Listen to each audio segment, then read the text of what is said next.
ఈరోజు వెల్లడైన 5 రాష్ట్రాల ఎన్నికల ఫలితాల్లో నన్ను అత్యంత ఆశ్చర్యానికి గురిచేసిన ఎన్నికలు ఏవైనా ఉన్నాయంటే అవి తమిళనాడు ఎన్నికలని చెప్పుకోవచ్చు. ఎందుకంటే టీవీకే చీఫ్ హీరో విజయ్ దాదాపుగా 2 సంవత్సరాలు కూడా అవ్వలేదు తన పార్టీ స్థాపించి. అయితే 2 సంవత్సరాల లోపే వచ్చిన ఎన్నికల్లో దాదాపుగా సింగిల్ లార్జెస్ట్ పార్టీగా తమిళనాడులో ఆవిర్భవించింది.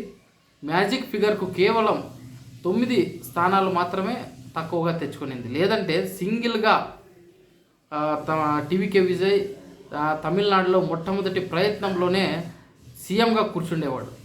ఇప్పుడైతే చాలా పార్టీలు టీవీకే పార్టీకు మద్దతు ఇవ్వడానికి సిద్ధంగా ఉన్నాయి. లోపల చర్చ కూడా జరుగుతూ ఉంది. కాంగ్రెస్ కూడా సిద్ధంగా ఉంది.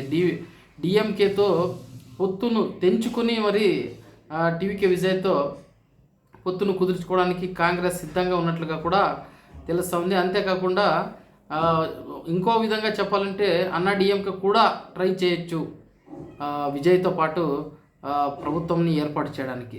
విజయ్కు కావాల్సింది, టీవీకే పార్టీకి కావాల్సింది కేవలం 9 సీట్లు వస్తే చాలు. మ్యాజిక్ ఫిగర్ 118 దాటి అధికారాన్ని ఈజీగా చేజెక్కించుకోగలుగుతుంది. అయితే ఇక్కడ ఒకటి మాత్రం ఫిక్స్, టీవీకే చీఫ్ విజయ్ మాత్రం సీఎం డెఫినెట్గా అవుతాడు. 9 మంది మద్దతు మాత్రమే కావాలి. అయితే ఇంకొక విషయాన్ని మనం ఇక్కడ కంపేర్ చేయాల్సి వస్తే పవన్ కళ్యాణ్ గారు అండ్ టీవీకే విజయ్ ఇద్దరు కూడా సౌత్ ఇండియాలో వాళ్ళకున్న ఇమేజ్ అయితేనేమి, ఫ్యాన్ ఫాలోయింగ్ అయితేనేమి దేశంలోని ఏ హీరోలకు కూడా లేదని కూడా చెప్పుకోవచ్చు. ఎందుకంటే వీళ్ళిద్దరికీ ఉన్న మాస్ ఫాలోయింగ్ ఏ హీరోలకు లేదు. After Rajinikanth and megastar Chiranjeevi తర్వాత ఇంత ఇమేజ్ ఫ్యాన్ ఫాలోయింగ్ను తెచ్చుకున్న ఎవరైనా హీరోలు ఉన్నారంటే తెలుగులో పవన్ కళ్యాణ్ అండ్ తమిళ్లో టీవీకే విజయ్. అయితే ఇక్కడ మనము చర్చించుకోవాల్సి వస్తే పవన్ కళ్యాణ్ గారు 2014లోనే పార్టీ పెట్టడం జరిగింది. టీవీకే విజయ్ గారు just 2 years back TVK party పెట్టి అధికారంలోకి ఇప్పుడు వస్తూ ఉన్నారు. అయితే ఇక్కడ టీవీకే విజయ్కు అండ్ పవన్ కళ్యాణ్కు మధ్య ఉన్న తేడాలను మనము గమనిస్తే మొదటి తేడా మనకు కనిపించేది ఏంటంటే కమిట్మెంట్, అంతేకాకుండా ఆత్మవిశ్వాసం. నేను గెలుస్తాననే ఒక ధీమాతో టీవీకే విజయ్ రాష్ట్రంలోని అన్ని కాన్స్టిట్యున్సీలకు కూడా ఆయన క్యాండిడేట్స్ని అనౌన్స్ చేయడం జరిగింది. అయితే పవన్ కళ్యాణ్ గారు దాదాపుగా 2014 నుంచి చూసుకుంటే 2014లో పోటీ చేయలేదు. 19లో పోటీ చేసినా చాలా తక్కువ స్థానాల్లో పోటీ చేయడం జరిగింది. అయితే 2024 ఎన్నికల్లో మొత్తం సీట్లు టీడీపీకే ఇచ్చేసి కేవలం 21 సీట్లలో ఒకటే కంటెస్ట్ చేయడం జరిగింది. సో అందువల్ల టీడీపీ అండ్ జనసేన పొత్తు ద్వారా పవన్ కళ్యాణ్ గారు 21 సీట్లలో కంటెస్ట్ చేస్తే 21 సీట్లని గెలుచుకోవడం జరిగింది. అయితే పవన్ కళ్యాణ్ గారు ఆయన రాజకీయ ప్రస్థానాన్ని మనం గమనిస్తే పార్టీ 2014 ఎన్నికలకు ముందు పెట్టడం జరిగింది. పెట్టిన తర్వాత ఆయన అనౌన్స్ చేసింది ఏంటంటే, నేను ఇప్పుడు ఓట్లను చీల్చదలుచుకోలేదు.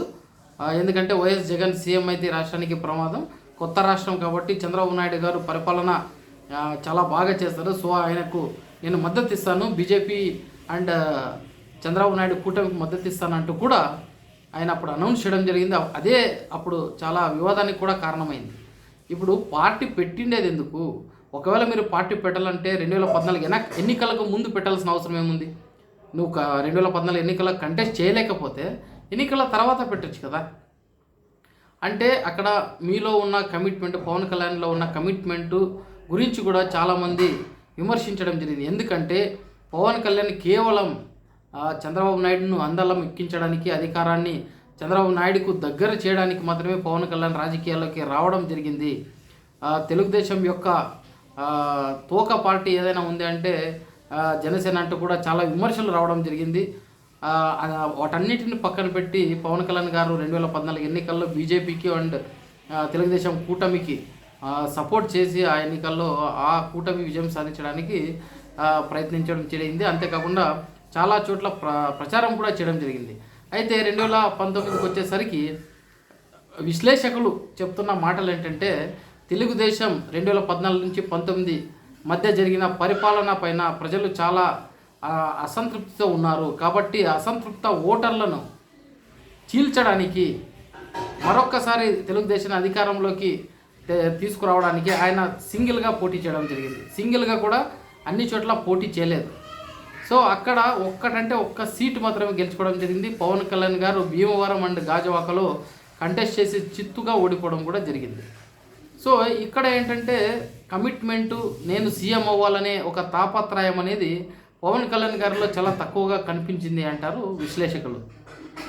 ఎందుకంటే ఎప్పుడైనా ఒక పార్టీ పెట్టిన తర్వాత డెఫినెట్గా నేనే సీఎం అవ్వాలని కోరుకుంటారే కానీ చంద్రబాబు నాయుడు గారు సీఎం అవ్వాలి, ఆయన సీఎం అయితే ఈ రాష్ట్రం అభివృద్ధి చెందుతుంది అంటే మీరు పార్టీ పెట్టింది ఎందుకంటూ కూడా విశ్లేషకులు అయితేనేమి ప్రజలైతేనేమి ప్రశ్నిస్తారు. మీకు ఓట్లు వేయాలంటే పవన్ కళ్యాణ్ గారు చంద్రబాబు నాయుడు మంచి పరిపాలన చేస్తారు అంటే చంద్రబాబు నాయుడికే ఓటేస్తారు కానీ పవన్ కళ్యాణ్ గారికి ఎందుకు ఓటేస్తారు? సో ఇట్లాంటి ఒక పార్ట్ టైం పొలిటీషియన్గా అక్కడ సినిమాలను చేయడం, ఎన్నోసార్లు అతను మాటను తప్పడం జరిగింది. ఆయన చెప్పిన మాటల్లోనే నిలకడగా ఉండదు. ఒకసారి బీజేపీని తిడతాడు 2014 ఎన్నికల తర్వాత, మళ్ళీ 2024 ఎన్నికల్లో బీజేపీతోనే కలుస్తారు. అంతేకాకుండా 2014 ఎన్నికల్లో బీజేపీ అండ్ టీడీపీకి సపోర్ట్ చేసిన తర్వాత 2019 ఎన్నికల్లో బీఎస్పీ అండ్ వామపక్షాలతో పూర్తిగా డిఫరెంట్ ఐడియాలజీ ఉన్న పార్టీలతో పొత్తు పెట్టుకుంటాడు నా 5 ఏళ్లకే. సో ఇటువంటివన్నిటిని గమనిస్తే ప్రజలు కూడా పవన్ కళ్యాణ్ గారిని సీరియస్గా తీసుకునే అవకాశం పవన్ కళ్యాణ్ గారే ఇవ్వలేదంటారు విశ్లేషకులు. ఎందుకంటే ఒక నిలకడ లేని వ్యక్తిని ఎవరు కూడా నమ్మరు. తాను సీఎం కావాలని ఎప్పుడు కూడా ఆయన ప్రకటించుకోడు.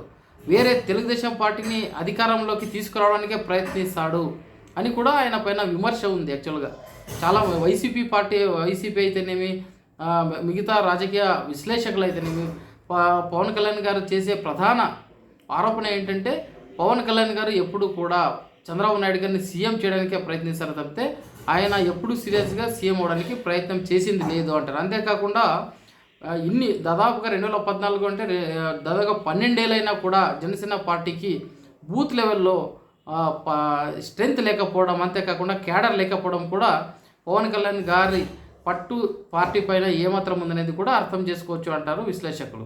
సో ఇవన్నీ చూస్తే కేవలం 2 సంవత్సరాల్లోనే టీవీకే విజయ్ బూత్ లెవెల్ వరకు వెళ్ళి అక్కడ క్యాడర్ను పెంచుకుని 2024లో ఆయన పార్టీ ఏర్పాటు చేస్తే 2026లో అధికారంలోకి వచ్చాడు అంటే నిరంతర శ్రమ కనపడుతుంది అక్కడ.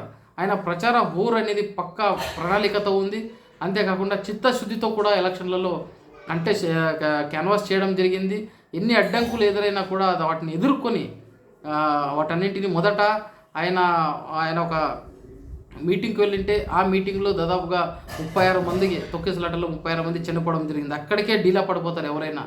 అయితే అత్యంత ఆత్మస్థైర్యం కలిగిన విజయ్ మళ్ళీ ప్రజల్లోకి రావడం జరిగింది. వచ్చిన వెంటనే ప్రచార హోర్ అనేది తమిళనాడు వ్యాప్తంగా జరుగుతున్న వేళ ఆయన యాక్ట్ చేసిన ఒక సినిమా అది కూడా రిలీజ్ కాకుండా దాన్ని అడ్డుకోవడం జరిగింది. దాని తర్వాత అది పైరసీ అయ్యి పూర్తి సినిమా కూడా ప్రజల్లోకి రావడం జరిగింది. సో దాన్ని కూడా తట్టుకోవడం జరిగింది.